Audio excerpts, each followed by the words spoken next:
Manong George here. Welcome to the channel. And today we have a very special guest. I'm Bianca. I'm a half Brit, half Filipina. Yes, and I'm here from Singapore. So I'm happy to be here, and I'm happy to speak on behalf of our fundraising campaign. I founded Ba11kbayani.org, and we basically started this campaign about 2.5 weeks ago.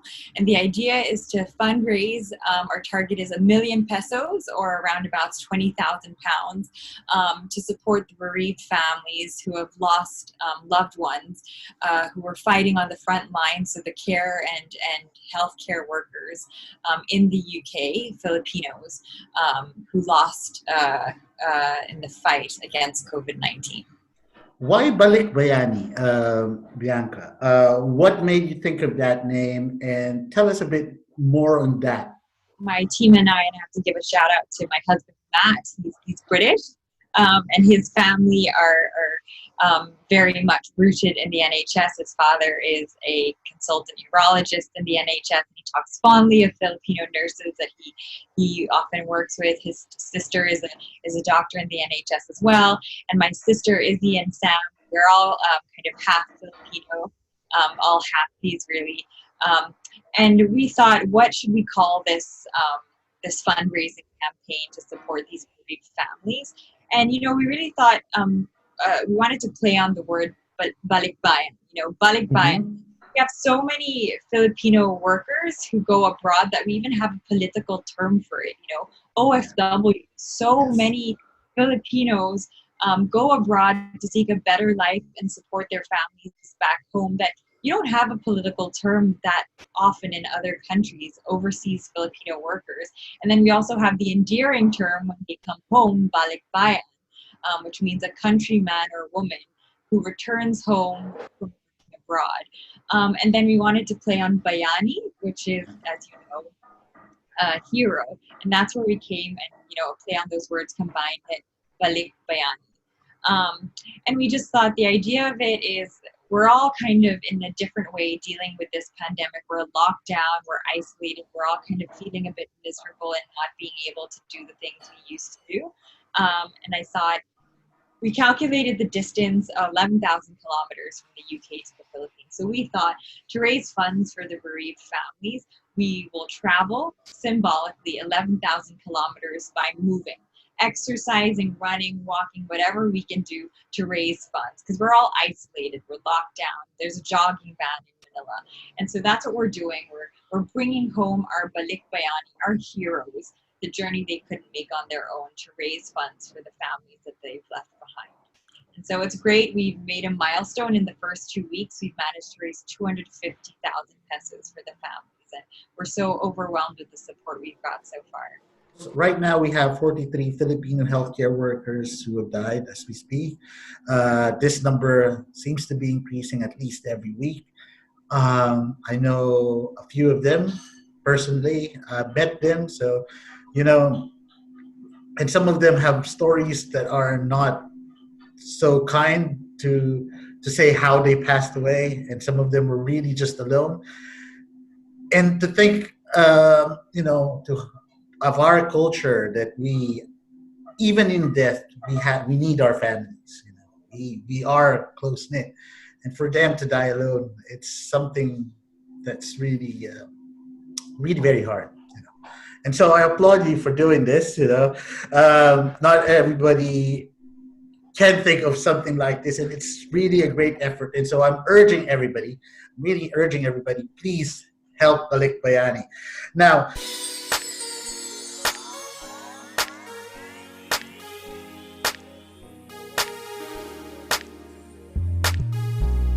how do we donate to Balikbayani? So it's balikbayani.org. So there you can donate in any currency.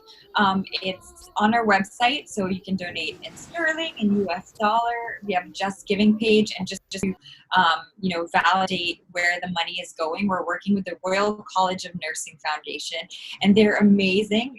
We work very close with their fundraising team, and they've recognized that the Filipino families, they are so uniquely distressed in this situation, right? Because as you mentioned, George, they represent a huge percentage of the the amount of healthcare worker deaths in the UK, that the foundation themselves have ring fenced a pot of funds that are going to these specific families. So our fundraising initiative is going straight to the Royal College of Nursing Foundation. So yes, please visit our website, and there are two kind of website links where you can donate in any currency, basically. So please help our efforts. We're still a long way from our target, so we need all the help we can get. From Ba11kbayani, we're going to talk about the incredible work that she is doing. Yeah, so we've got some amazing people. So I forgot to mention that. So the idea of network effects, right? That was the whole idea of this. We're all, I don't want to demean the way that everyone's affected by this pandemic. Like I said, we're going through an economic crisis. People are losing their jobs. It's a difficult time. So I really mean it when I say a little goes a long way. Whether you can donate £5, £2, there's no minimum donation. And don't forget that, naman, like £1 in the Philippines, in sterling means quite a lot in Philippine peso, and a lot to a kababayan at home, right? So I really mean it when a little goes a long way, and that's why we got 10 teams of 10 to join us on this journey of 11,000 kilometers. And to your point, sorry, George, we've got, Rachel Peters, who was Miss Universe Philippines in 2017 on one of our teams. You've got Nikki Muller, who is a presenter here in Singapore, who's joined us on our team as well. We got ANC, one of their journalists got in touch with us. We were, she was very proud of our movement. So it's gotten a lot of traction, and we're really proud to have gotten that backing for our movement, and it's been really great. Perfect. So all you guys out there, please, please, please don't forget ba11kbayani.org. We will put links down below. We will put their IG page as well, and you will see a lot more of us pushing that together. And please invite anyone and everyone that you can to join this great movement. Always remember, Manong knows.